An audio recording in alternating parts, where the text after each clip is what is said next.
Stay tuned. My name is Timothy Tomorrow, and welcome to the big discussion. As we know, with elections are coming up. With that in mind, the grade 9s have been tasked with creating political parties to see how language can shape the voter's perspective.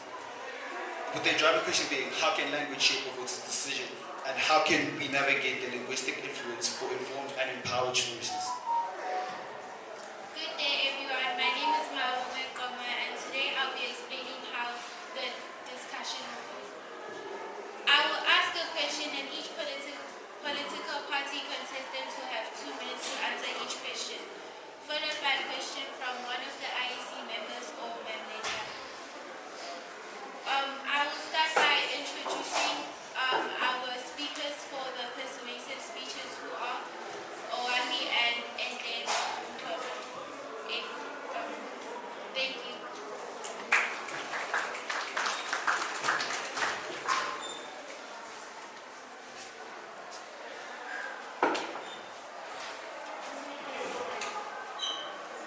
Vote AFR. Vote for the AFR political party to ensure your voice is heard loud and clear. Our party is committed to fighting for the rights and concerns of students, advocating for policies that prioritize education, affordability, and opportunities for all. We firmly oppose xenophobia and discrimination, believing in the strength that diversity brings to our communities. By voting for the AFR, you're voting for inclusivity and unity, creating a society where everyone feels valued and respected regardless of their background. Furthermore, AFR party is dedicated to promoting mental health awareness and support within our communities. We understand the importance of prioritizing mental well-being and are committed to implementing policies that provide accessible resources and services for those in need. By electing AFR, you're choosing a government that prioritizes the holistic health of its citizens, fostering a society where everyone can thrive mentally, emotionally, and socially. Vote AFR for a brighter and more inclusive future where every voice matters and every individual is supported. Thank you.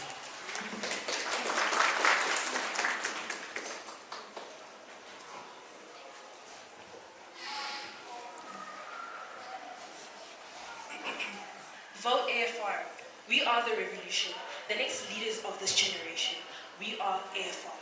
AFR is a political party that stands for respect, fairness, diversity, unity, as well as health and mental awareness. In a world where we are divided, AFR brings unity and prosperity. AFR sees our needs as people. We all need a party that sees us and our problems and actually fixes them instead of ignoring them.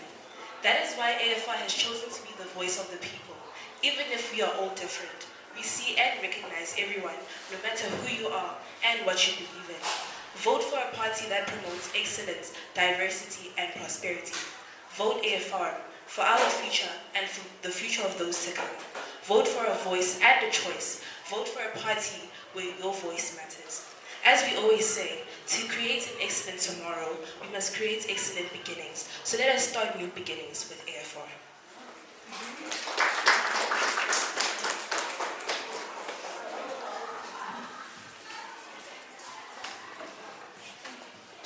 Before we start with our big discussion, may we please introduce our 3 members of IC, Ma'am Lydia, Mr. Kolani Zwane, and Ma'am Wisani Mkaungwani.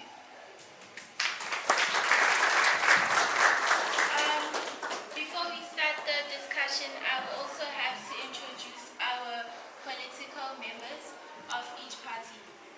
First, we have Tsakani Baloyi representing Always for Revolution. Second, we have Zalama Yomba representing Bugamuso Riko. Then we have Stagamiso Twala representing Constant Tanganyika Drivers. Fourth, we have Ella Biaya representing United Leaders Drivers. Fifth, we have Tita Nogwanyana representing United Leaders Drivers. And last, we have Zamukolo Zono representing We Never Rest. Thank you. Oh, the question for their discussion is, how can South Africa be more accommodative of other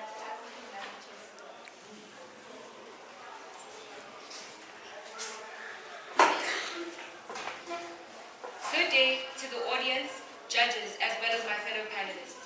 Standing in front of you today is Tsakani Baloyi, as a representative as well as the president of Always for Revolution, otherwise known as AFR. In order to foster a more inclusive and accommodating South Africa, we propose comprehensive education reforms to integrate African languages into the curriculum, ensuring proficiency from an early age. We advocate for increased government support, allocating resources to develop teaching materials and higher proficient language instructors.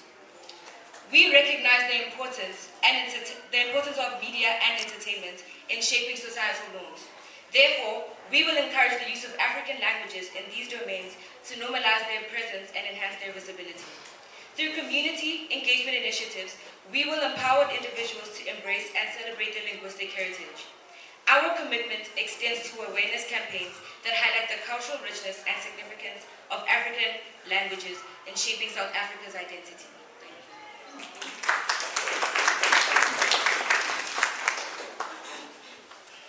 Good day, guests, umphakathi, and my fellow schoolmates. My name is Ndala Manechel, and I am the president of Bukamoso Rukhoda, also known as the BRKU.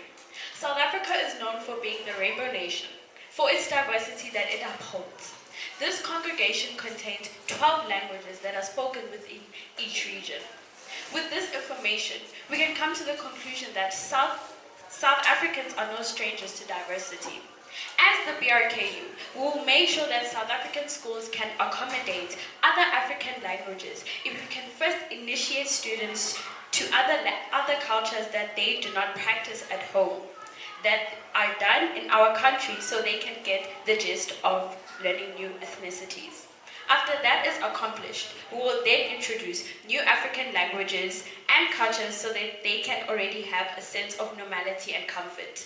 Our political party has already started that initiative of using and learning African languages by using Venda and Sesotho as our party name. Bokamoso Rukhoda. Our future is coming. Not the usual Zulu, Xhosa, English names that are used in this country. Knowing our languages, it could lead to the abolishment of xenophobia, which is one of our objectives as Bokamoso. Thank you.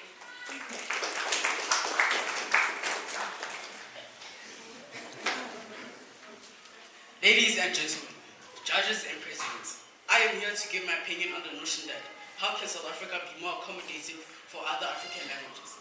Firstly, having more African languages as an option in first additional language can help preserve and promote the rich cultural heritage of Africa. Language is a key aspect of culture. Incorporating African languages in education promotes diversity and inclusivity. It allows students from African backgrounds to feel represented and validated in the educational system. It also fosters understanding and respect for different cultures amongst students. Additionally, learning African cultures can open up economic opportunities for students in an increasingly globalized world. Africa is a continent with vast natural resources and growing economies. Using this will greatly help the diasporic communities, helping them live and survive in other countries, better helping them feel included and be accepted in countries they unfortunately have been stationed in.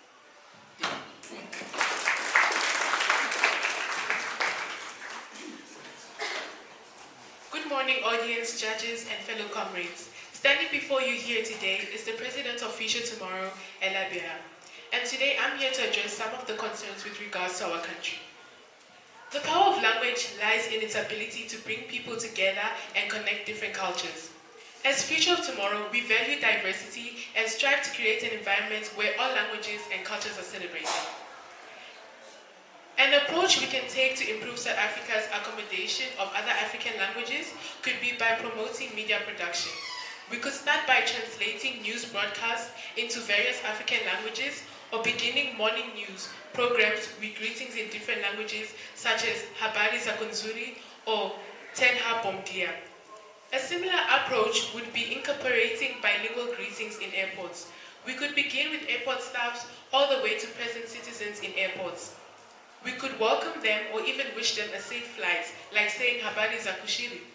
These efforts lay the groundwork for a gradual process towards a more inclusive and linguistic diverse society. Thank you.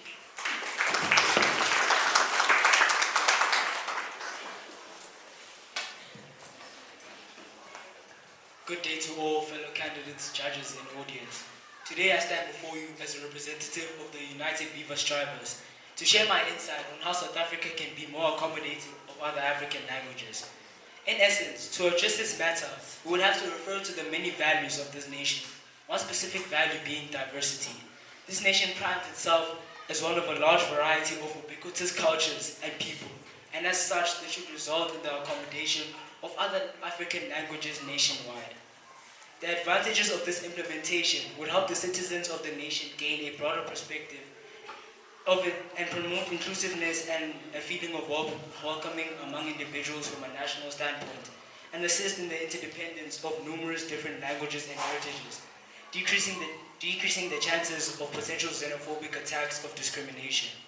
According to the CSUN top universities and more sources, multilingual communication plays a role in strengthening essential cognitive abilities such as creativity, improved language skills, and cultural connections, helping us develop the required international basis of communication among countries on a global scale. Thank you.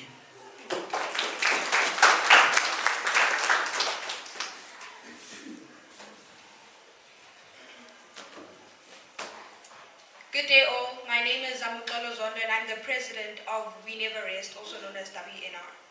Firstly, I'd like to start by saying that all those who have read our manifesto know that WNR proudly stands for language diversity. So of course we have a few ideas on how we can truly exude diversity in the kaleidoscope of humanity that defines us. The first change should happen in the education system. We should start by integrating other African languages into formal education systems from primary to tertiary. This includes offering courses, textbooks, and resources in African languages and training teachers proficiently in these languages. And the second idea is cultural promotion. We need to start supporting cultural events, festivals, and initiatives that celebrate African languages, literature, music, and arts. This initiative fosters pride and appreciation for linguistic diversity. Thank you.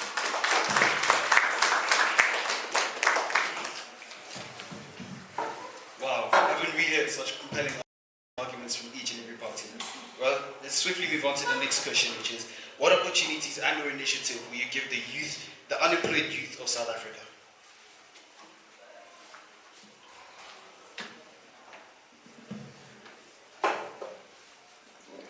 Our nation's youth is our future, and we must invest in their potential.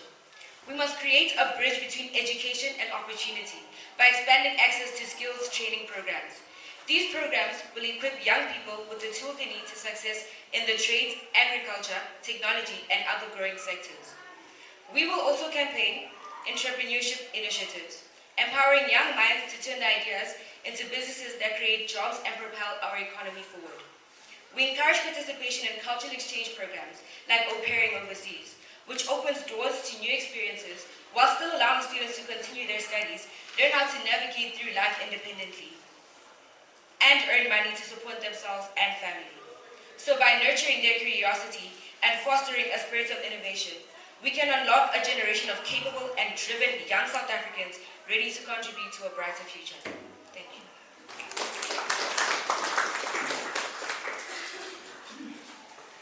According to my research, over 6 million young adults are unemployed in South Africa.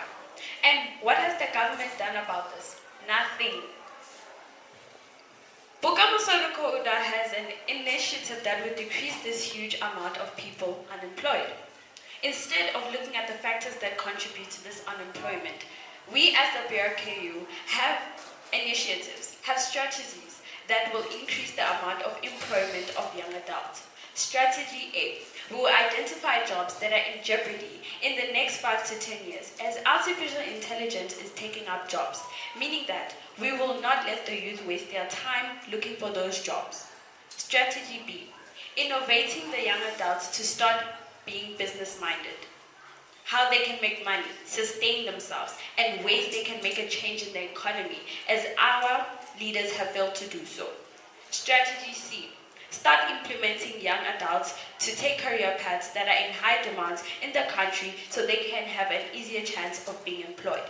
It is not that South Africa does not have jobs. The people aren't looking any deeper and broader. Thank you.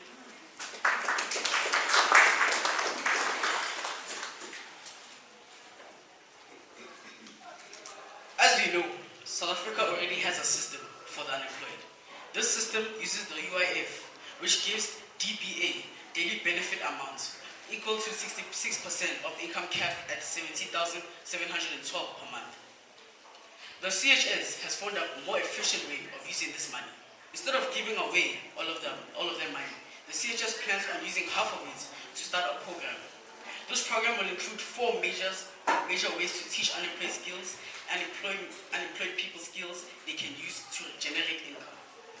The first program is an entrepreneurship program.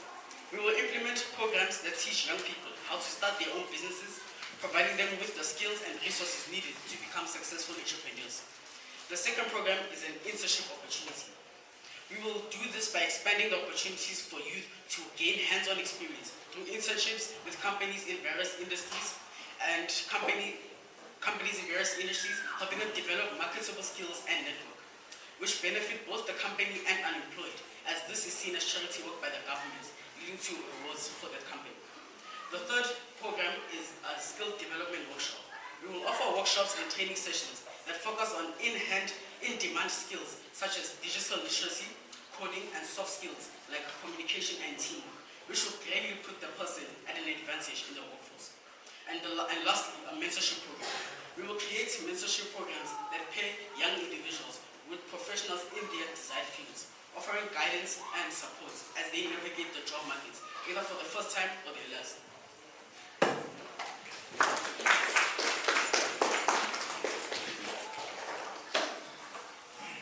Solving unemployment and providing young people in South Africa with the opportunities and resources they need to overcome unemployment and build successful careers is our primary goal. When we speak of addressing unemployment amongst the youth in South Africa, we need to look at the underlying causes. There are several reasons that leads to the unemployment of young adults. Some may feel that certain jobs are not dignified or desirable. Some may believe that they are overqualified or unqualified for certain jobs. And some may feel hopeless about finding employment due to the current economic situation and high unemployment rates. Additionally, some young people may have the impression that the country offers few opportunities or support, leading them to feel demotivated about seeking employment. We can encourage the youth to seek jobs by providing funding for vocational training programs whereby we'll be equipping individuals with practical skills that are in demand in the job market. We can also implement internships whereby young adults will be trained on real-life experiences in their chosen field. Thank you.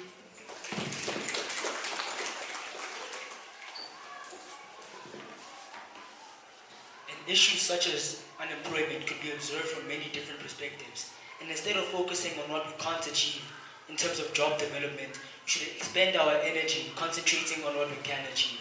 Such things being nationwide interventions where government officials go to disadvantaged areas of the country and provide sustainable services in which citizens in need can apply for, which can sustain them, and also be affordable to those who don't have such privileges.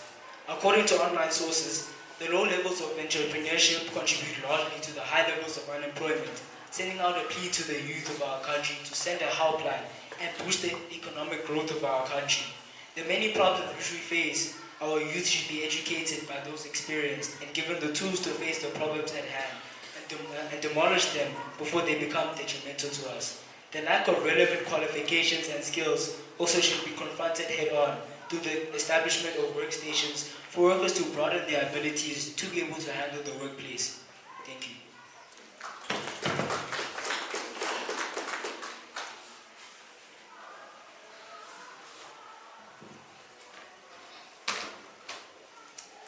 According to my research, one of the main reasons for unemployment is uneducation or lack of qualification, which is why we think it is a good idea to create education and literature programs, which offer adult education, literacy, and numeracy programs for youth who may have dropped out of formal education. With this initiative, we improve basic skills which enhances their employability and lifelong learning opportunities. And another way to kill two birds with one stone is to provide entrepreneurship training, mentorship, and access to funding or microfinance schemes to help young people start their own businesses. And just like our name suggests, we will never rest until these programs happen, because a decrease in the unemployment rate results in our country being more economically viable, decrease in poverty, and increasing social cohesion.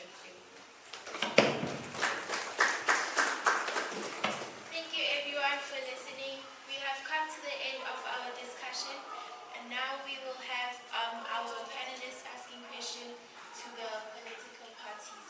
Thank you.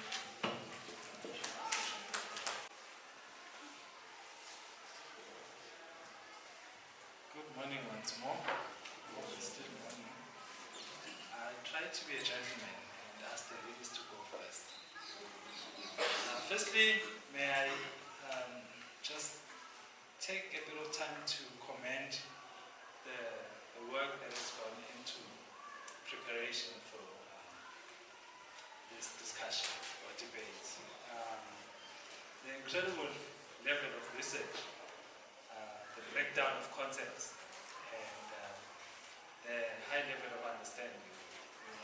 This really shows the kind of work that goes into this institution. It's really amazing. We really have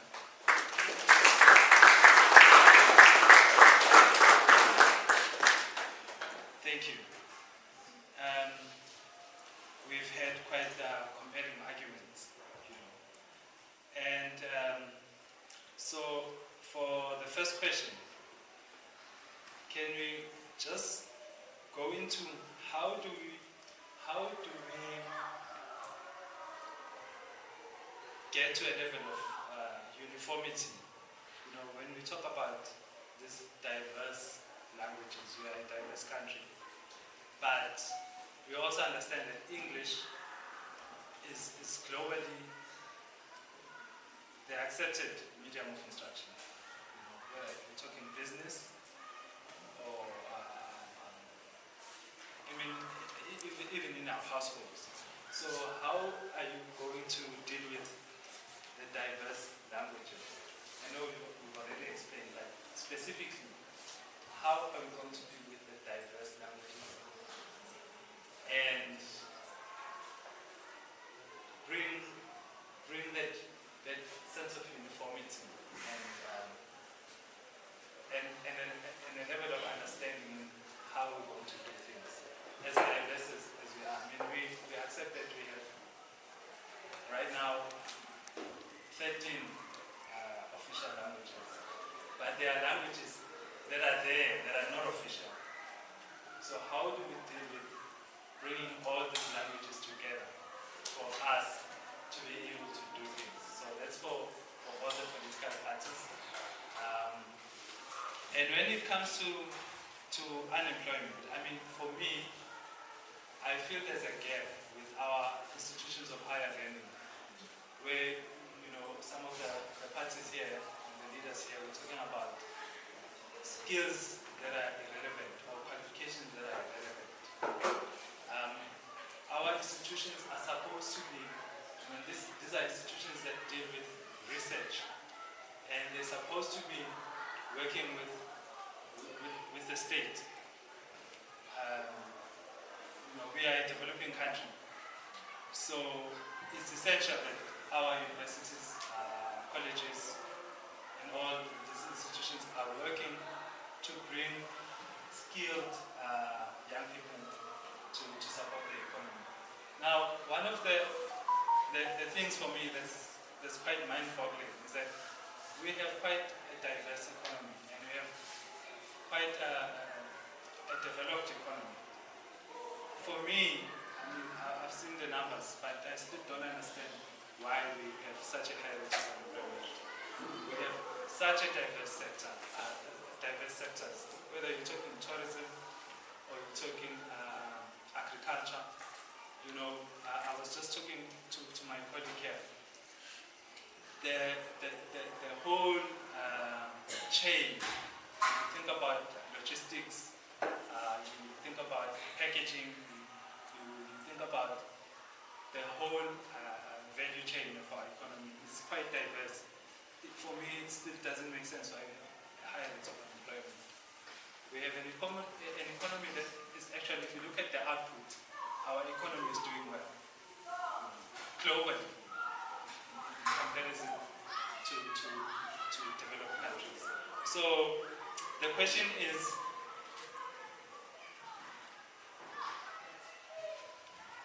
if you bring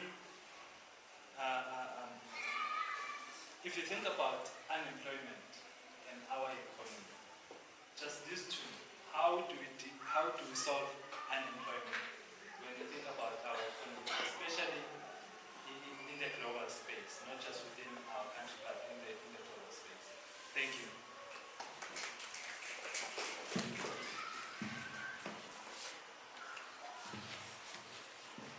Okay, so I would just like to introduce our panelists, all three of them, starting with Ms. Susana Makwani and Mr. Rolani Zwani as the members of the ICU who are responsible for making sure our votes are legitimate and not unfair. And Ma'am Lydia, Head of English in our school.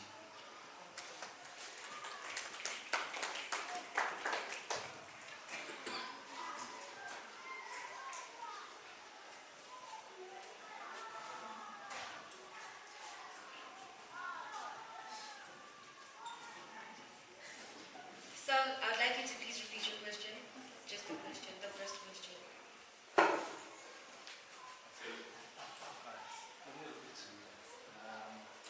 How do we bring a sense of uniformity with diverse languages and make that concept work? So I believe that there is one method to do this. Well, there isn't only one, but one that I would suggest is, like I mentioned, the use of media and entertainment. We're in a world where technology is currently taking over.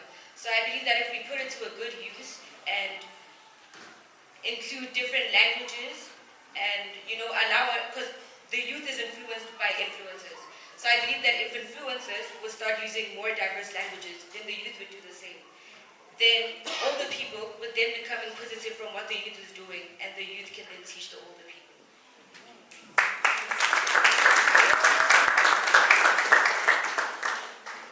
How we as the BRKU can create uniformity as a country is, firstly, we need to identify the languages that are not really put out there in South Africa. An example of a language of this can be Bulawayo.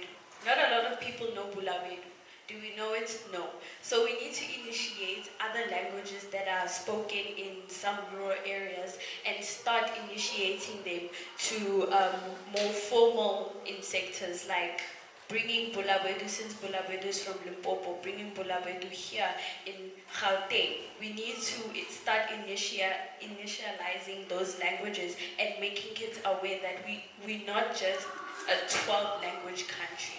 We are more than that. We need to bring diversity in our homes and in the schools so that they can normalize diversity or make it as something that is usual when hearing another African person speaking their home language. Thank you.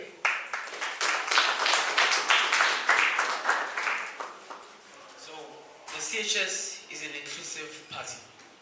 We believe that even though we can unify South Africa, to get a truly wonderful world, we need to unify the whole of Africa. That's why we have realized that English is one of our 13 official languages in South Africa. And this is the most spoken language in the world. But to unify South Africa, I think we should bring more of African languages, like the most spoken African language in South Africa, Swahili. We can introduce it into South Africa so that we can make partnerships with other countries so that we're able to bridge the language gap between each other. With the uniform South Africa, with the uniform Africa, we can fight these powerful bullies like America and Russia, so that we are more unified and not fighting each other.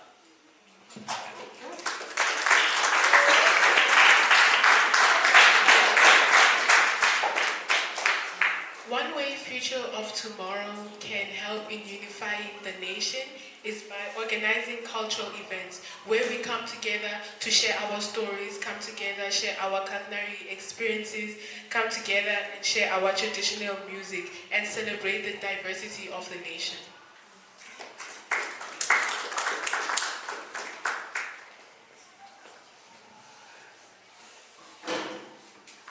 I would like to introduce the second question from Mamelia.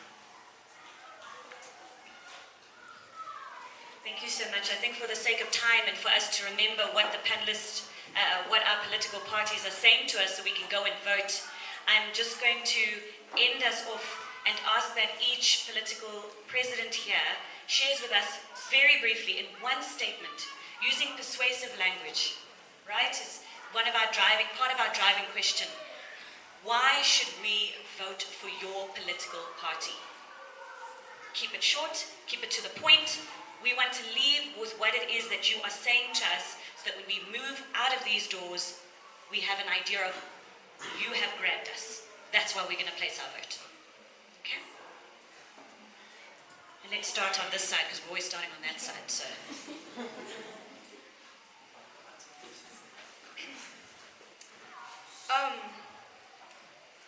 One thing I'd like to say is that from our name, you know that we never rest. We do whatever is in our power for the people. We make change. We don't just promise change. We walk our talk and we do what the people need in the moment it is needed. Thank you. To keep it short and brief, if you look at the name of our political party, is the United Viva Strivers.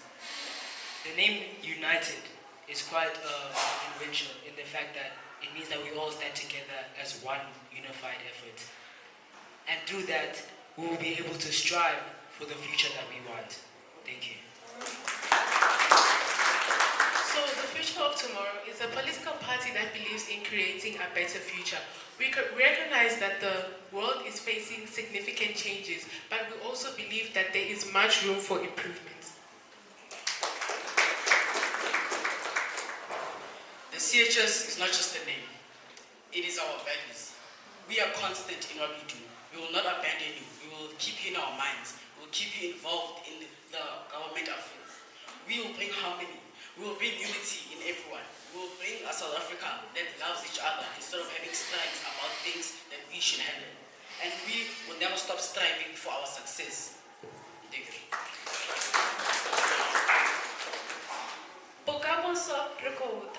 Our future is coming. Just like a pyramid, we always stand in the middle.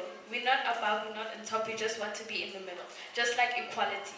And just like the sun, we will all rise no matter what. Our future is coming. And when I mean that, we will see it. It's not something you're going to see in the next 5 to 10 years. It's something that you will see now. Just tick there at the ballot paper.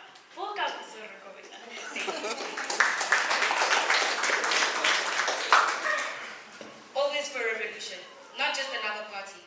We're a voice for the voiceless. We're a party that plans to bring unity and only success for all. We are the party that you want, the party for tomorrow, the party that will revolutionize.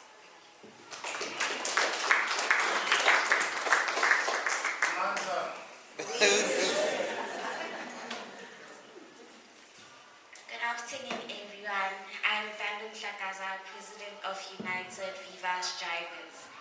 I believe we've learned a lot from today's discussion today, and we know exactly who to vote for. I know, yeah. To our principal, Mr. Njapa, and Deputy Principal Memketa, on behalf of the grade 9 students, I extend our deepest appreciation for your unwavering support and guidance in organizing this project. Your vision and leadership has paved the way for such meaningful initiatives enriching our academic journey. I'd also like to express our heartfelt appreciation to the members of the IEC, Ms. Wisani Mkaweni and Mr. Kolani Zwane, for their dedication to taking the time and coming to observe and give us points for the project. Your commitment to fostering communities is truly commendable. To our English teachers, Ms. Angela, Mr. Dlamini, and Ms. Lydia, thank you for your tireless tireless efforts in nurturing our language skills and encouraging us to express ourselves with clarity, confidence. Your passion for teaching has undoubtedly left a lasting impact on all of us. Last but not least, to my fellow grade 9 students, thank you for your active participation and enthusiasm throughout the project. Your engagement and teamwork has made this project memorable and enriching experience for everyone involved. Thank you.